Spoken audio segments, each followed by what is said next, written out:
What's going on, everybody? Welcome to the After Effect Podcast.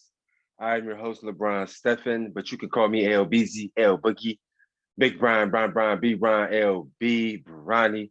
The choice is yours. Welcome to episode 58. We have a very special guest. Brion Carnes, the Tampa Bay Tornadoes quarterback, is on the show today. Bradenton, Florida native, played his football at the University of Nebraska and the University of Northern Iowa. He's played, I believe, 6 or 7 years of professional arena football. He's actually still actively playing right now, as I said previously. He's had one hell of a career. Super uber excited to get Brion on the show and hear about the after effect of his entire athletic journey. So I just sent him the link, and once he jumps on, we will go. A guy who came from Cleveland. Okay, well, you ain't from Cleveland, no. Cleveland was the best location in the nation. You know, we from Cleveland, Ohio. Glenville community on the east side of Cleveland. Cleveland was called the best location in the nation.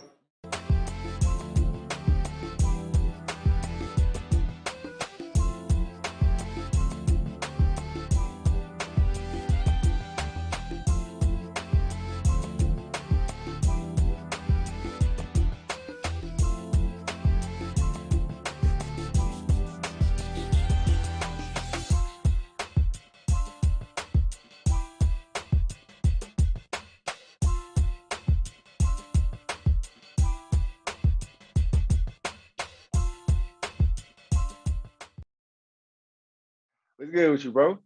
Man, cooling, man, on this good Sunday. No doubt. Yeah. Happy Sunday, man. Happy Sunday. Yeah, I appreciate you carving out the time, man. So this is called the After Effect Show.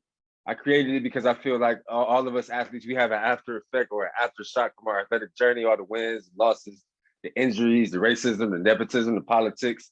And I feel like it's a lot of guys who have powerful stories, but their story is never told unless maybe they played 10 years in the NFL or NBA and maybe they know how to start their own show or they have resources as far as producers or things like that. So yeah. I wanted to create this platform to be able to tell our story, for guys to be able to, get their stories out and let their story be heard, man. So I appreciate you joining.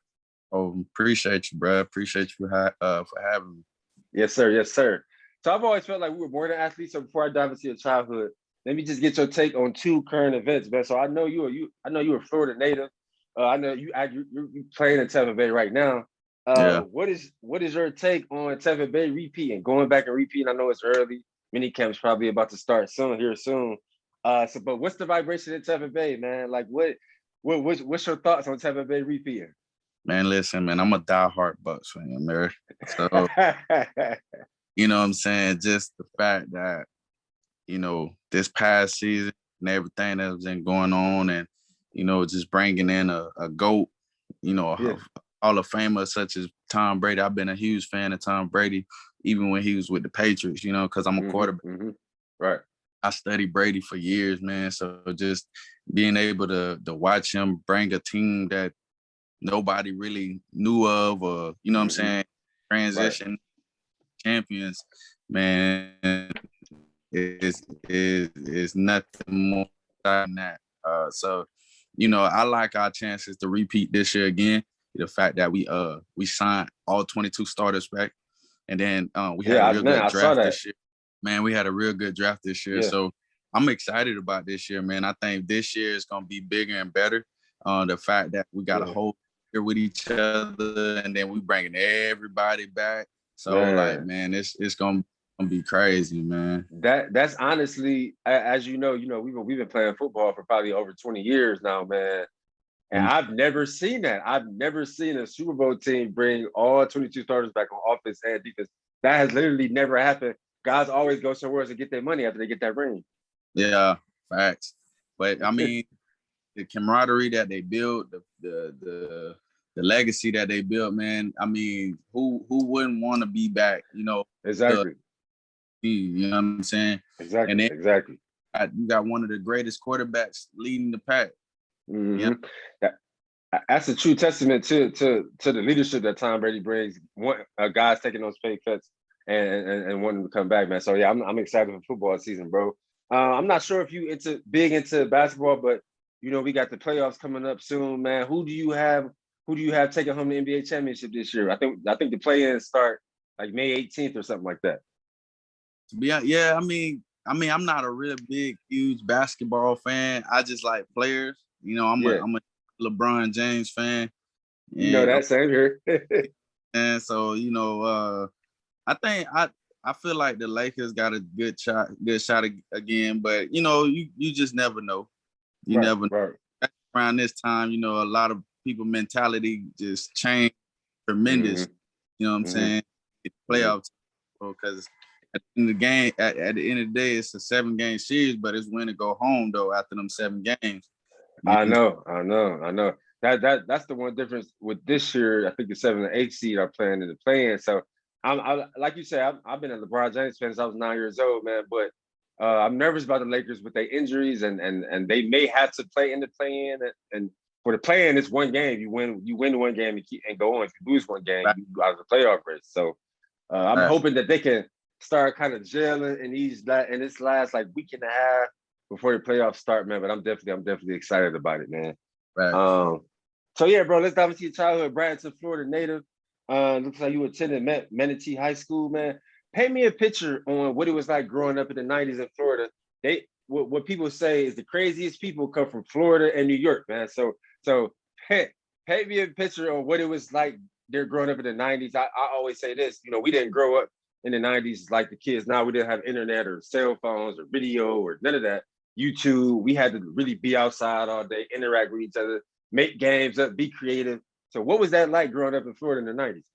Man, it was real competitive, man. You know what I'm saying? Yeah. Every fall, you know. So I mean, growing up, you know, we trained almost every day. You know, we in humidity, so we getting it in. Even in the off season, like summertime, man. Like I could remember growing up, living in a neighborhood, and we would go play other neighborhoods. We would grab, you know, kids from my neighborhood, and we would set up a league around the area, play different neighborhoods. So you got, you know, 33rd Soto Village, and you know these, you know, we said like it was always competition. So when everybody grew up and got to high school and stuff, even though we was on different squads and everything, because you may have a person that was on your neighborhood squad, but and against you in high school, so it was always a competition. Right. You know, that kind of driven us to be successful the way we are playing football, because football year round for us. Right. Yeah, I can attest to that. We were the same way in Ohio. Obviously, it got cold in the winter. It was, so the summers weren't as cold as Florida, but we used to always just set up neighborhood games. And I just feel like, and obviously we're not young anymore, so I don't know the vibration of the youngest right now, man. But I just feel like we was a bit more competitive. Like, you know what I mean? Like we always ready to compete. It was never nothing personal, but we was gonna compete against you, even if we was friends or you was my dog. Like I'm still gonna try to bust your ass. You know what I mean? Yeah. So I think our generation just had really had that true competitive spirit. The generation now, because you know I coach high school ball at Sarasota High.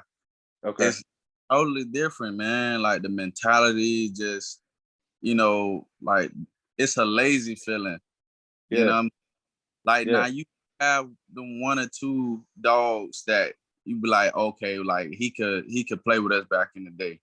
Right. With the cell phones, with the tablets and video games, kids don't like to go outside no more like that.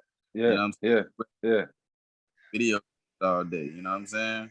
Do you find it as a high school coach hard to motivate the players like that, or you know, get them to play with that fire, because naturally they have so many other resources that'll take them away from actually wanting to play the game of football and be aggressive and be tough? I say it's hard. It's hard as a high school coach nowadays, because not only do you have kids who utilize technology to value their time, but shoot, you got parents out there that, you know what I'm saying, that baby their kids now. Yeah. You know what I'm saying? Back in the ABS, you know what I'm saying? Right, never. Yeah. Like it wasn't no, oh mom, I got a boo-boo or whatever like that. Nah, bro, suck that junk up and go back outside and play. Exactly. Exactly. Every trip. And I can only imagine, man. So talk about like when you started coming to your own. I feel like all us elite athletes, if you played at the Division 1 level, you know that light switch hit on. It's usually around like 10th grade, 9th and 10th grade when you hit that growth spurt or you really start making a lot of plays on varsity and you start getting all those letters and the interest start coming, you start hearing from coaches, the offers start coming. So for me, that was kind of like 10th grade season. When was that time for you when kind of you just started coming to your own and you started to realize like, oh no, like I think I can actually go and play Division 1 college football? Well, for me, it was my freshman year. Okay. I had the privilege of, so my high school is the winningest high school in the state of Florida. Wow, and awesome. I was able to make history to be the first freshman quarterback ever in my school history to start all 4 years. So like after my freshman year, when we lost in double overtime in quarterfinals to St. Thomas Aquinas, we were 1 game away from state. Okay. You know what I'm saying? We lost and then my career kind of took flight from there. I had tremendous offers after my freshman year. Got invited to a whole bunch of camps, under Nike and stuff. So, after I believe, like, okay, let's go ahead and take this serious, Yeah. Because I saw, all the accolades you had in high school. Like you said, 4-year starter at your high school, and I think you were like the number 5 or number 7 ranked quarterback in the country or something like that. So I was like, wow, you were really highly touted, man. So who were your top 3 during recruiting, and then why did you ultimately choose Nebraska? Well, I mean, I had a whole bunch of schools looking at me. I really had a top 5, but I had, coming out, during my high school career, I was committed to USF actually. And so I wanted to stay close to home, but my senior year, the coach that was recruiting me got fired. And so Skip Holtz came in and, kind of had me and him, we had I thought we had a good relationship when I first met him, but then, some things came and he had another quarterback in mind that he had already been recruiting. So they kind of took my step away. Okay. So, I had Clemson, I had Nebraska, I had Miami, Oregon. That's schools that I could have, took a chance big on. offers. Yeah, you know what I'm saying? And, the reason why I chose Nebraska is because, during my process, even though I was still committed to a school, they were still coming to recruit me, talking to me every day. And situation happened when he took my scholarship away. It was like a no-brainer. But, man, if I could do it all over again, man, it was some things I could have changed and would have done differently, you know what I'm saying, and more advantage of. So, but, yeah, man, everything happened for a reason. The reason why I Nebraska because of my cousin. My cousin is a 2-time national champion there, Tommy Frazier. So he was one of the reasons why I chose Nebraska, because I wanted to live on his legacy. Because I know Tommy Frazier. Yeah, I always looked up to him when I was growing up. So of course, man. So talk about the transition, man, from your town in Florida all the way to that small college town in Nebraska. I think you redshirted your freshman year, then you played sparingly as a redshirt freshman, and then I guess they started like trying to put you at receiver because you were super athletic and all of these things. So how did you feel them trying to change your position as a do-it-there quarterback? Obviously, since you were so athletic, them trying to put you at receiver here or trying to have you catch punts or catch kick returns. What was that transition like for you? It wasn't really that difficult. Me being me, I'm competitive. So it was like, shoot, if I could find a way to get on the field, I'm going to try a way to get on the field. I mean, you remember when we was with the Barnstormers, like, shoot, I played receiver. Yeah, I remember. DB one game, like, team and make plays. Like, that's what I'm going to do. So, it wasn't really hard. I just love the game of football. So if I could, even though my primary position is quarterback, but shoot, if I can get on the field any type of way, shoot, I'm gonna do that. Exactly. Yep. I remember, man, and I could definitely tell you had that love and passion for the game because you would play anywhere. Yeah. So what ultimately went into your decision to transfer to Northern Iowa? I mean, from the outside looking in, I would presume it's because you wanted more snaps at quarterback. So what went into that decision to go there? It was just, a lot of broken promises, promising me game time and, what I'm saying, get me involved and inside into the offense, and that things didn't work out the way they thought it would be. So I just figured I just move forward and try to give my chances another shot somewhere else. Yep. The way I actually found out about you and I was taking a spring class with a former NFL player who was an All-American at Nebraska named Josh Bullets. Okay. And he brother Daniel Bullets, who was the secondary coach at UNI. So we was talking in class and he was telling me like, bro, you too good to be, sitting around not playing. I don't know why they're not playing you. He was like, I'm gonna talk to my brother about getting you to go to UNI. And so I was, that's how that came about. And then I had took an official visit to UNI and, fell in love with it, man. They got a dome. That right there sealed the deal right there because I got a chance to play inside of a dome. So, when I seen that and got a feel of, the atmosphere there and stuff like that, it was cool, man. It was a no-brainer. Yeah. That makes sense. And I saw that once you transferred there, you started some games and you had some success, man. So what would you say were any moments that stood out to you, during your collegiate career, whether it be at Nebraska or UNI? Like my exciting moments. Yeah. Any exciting moments that just kind of stand out to you when you think back on it, like that first thought when you think back on it. The one thing I'll never forget was beating North Dakota State at home. My senior year, I was, I obviously I was the starting quarterback at the time, but playing against Carson Wentz. That's where you went. Yeah, they was on a 33 game winning streak, and they ended up coming and play us in the dome, man, and we had to handle business, man. Ended up winning that game, like I want to say it was like 23 or 25-3. Oh, that's dope.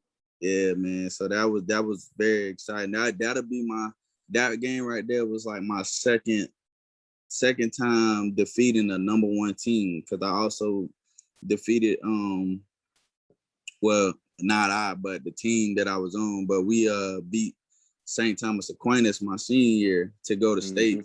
They were number one on the team. I know. I remember that. I remember St. Thomas. You hear about that team everywhere. Yeah, they was the number one team in the nation that year, 09, 010 season. So that team right there, they were stacked, bro. Like, I mean, Joey Bosa, you had LaMarcus Joyner, Philip Dorsett, Cody Green, who else they had? They had James White, they had Giovanni Bernard, they had Chris. all on the same team? Bro, Rashard Green, like, man, Cody Ridge, I mean, the DB Cody Ridge who went to Florida, but man, they were stacked, bro, like stacked. Wow. That was another game where they came into our home and, big hype on calling us the neighborhood kids and stuff in the newspaper and like that. So, we had to really show them what we was about, man. Yeah, no doubt, man. I love that, man. Those sound like some powerful memories, man. You're gonna have to hang like a picture up from that North Dakota State game in the man cave or something, man. Yes, sir. So, man, talk about the NFL draft. What were you hearing, and then after you didn't hear it, after you didn't get picked up, what was, because that transition, that's a piece that I love talking about, man, because people minimize that transition. Like, obviously you graduated from college, you did what your parents told you to do, you graduated, you're a college graduate, but you don't get picked up in the NFL draft. So you got to kind of wait it too, because you got to obviously apply a job to pay bills, but you still got to work out and stay in shape because you're still trying to get tryouts and workouts, for NFL or CFL teams. So talk about that transition for you, because for me, that was one of the hardest transitions, just trying to figure life out, figure out my schedule, figure out how I can, work and work out and still try to get tryouts or find different arena teams to play for to get more recent film. So just talk about that transition for you. Man, it was very difficult at that Yeah, time. me too. And coming out of college, when I did my pro day, I had interest from Houston. And at the time with my agent at the time, he was, I gave information after my pro day, gave him Houston information and phone number who he can contact with. And he was, when that draft came in, like he was telling me good things and making me believe, that be good for me. But I never really had that opportunity to step foot into a NFL facility or rookie camp or anything. Like I never had that. So, after that, I kind of was still training and working, and I was working at a dealership at the time, Chevrolet.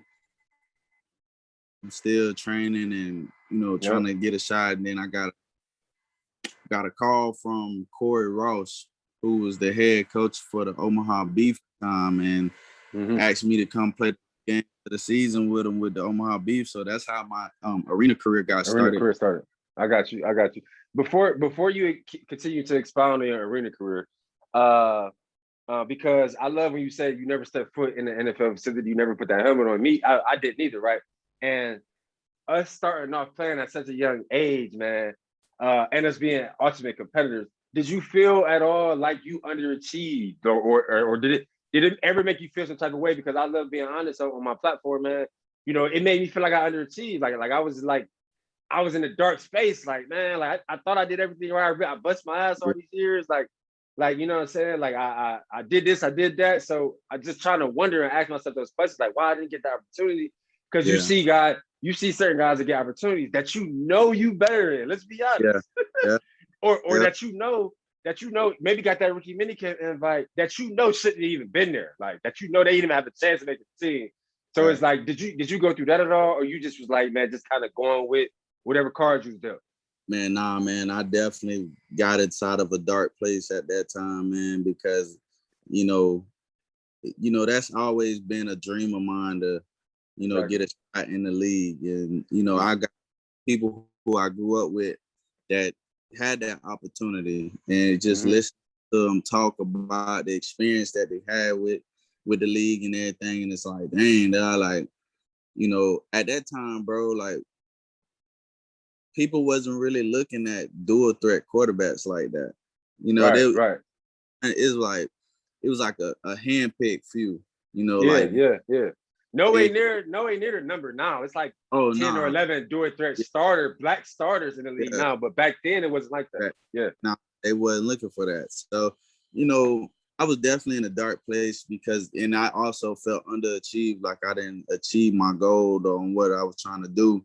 But it's just now growing up, being, getting ready to be the age that I am now, just you kind of start learning to take everything for what it was, you know what I'm saying? Right.